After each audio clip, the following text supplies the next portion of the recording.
Hey, so we're all watching the world burn. This week we're talking about me moving into my new neighborhood. So I moved into an all-Jewish neighborhood. I'm not Jewish, by the way. My neighbors, they're real G's. Well, real Jews. Not G's, but Jews.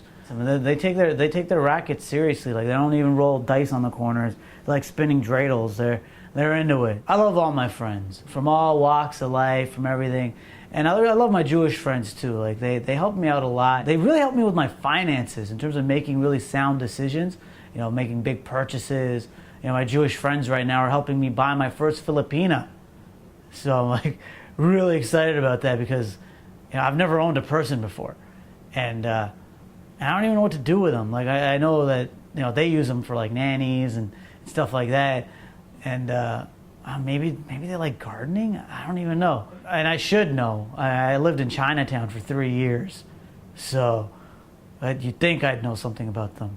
True story. I did live in Chinatown.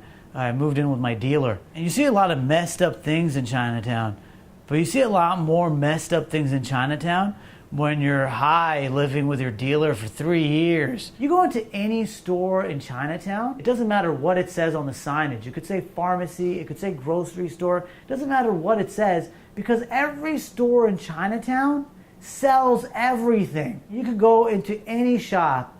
You'll find chopsticks in one corner, a cement mixer in the other. I went to Chinatown, and I swear to God, there's a shop in Chinatown in Toronto. You go in there, and they have a suit of armor. It's like they got so much random merchandise. It's like a freight train or a cargo ship just crashed inside their store, and then they're just selling what's on the ship. And here's the other thing too, that thick layer of dust that's on everything. It's like 1.5 inches of just dust everywhere. And everything's covered in dust. Like, the stuff hasn't been touched in years. But here's the trippy part. You could go in 1 week and see all sorts of crazy merchandise, like a bust of Elvis Presley. You go into that same shop a week later, complete merchandise turnover, and even that stuff's covered in dust, another 2-inch layer of dust. What are they doing? Are they spraying their product with dust?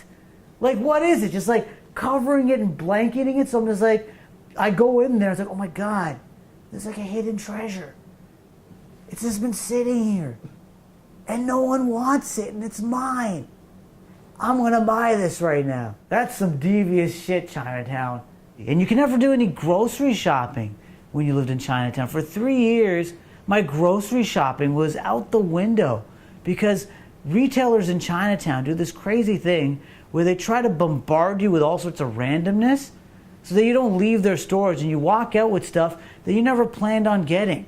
Like, I'd go to get like a quart of milk, and I'd come back with that milk, plus like a roasted duck with the head still on it, a Hello Kitty pencil case, some Tiger Balm, and a bra, because they put the bra next to the gum, so it's an impulse buy, so I end up grabbing that, and I get home, go through my groceries, like, why the fuck do I have a bra?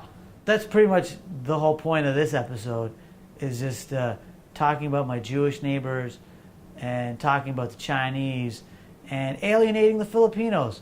Not even alienating, I love them a lot. Like, I had balut once, which is like this egg with like a bird in it. And it was really gross.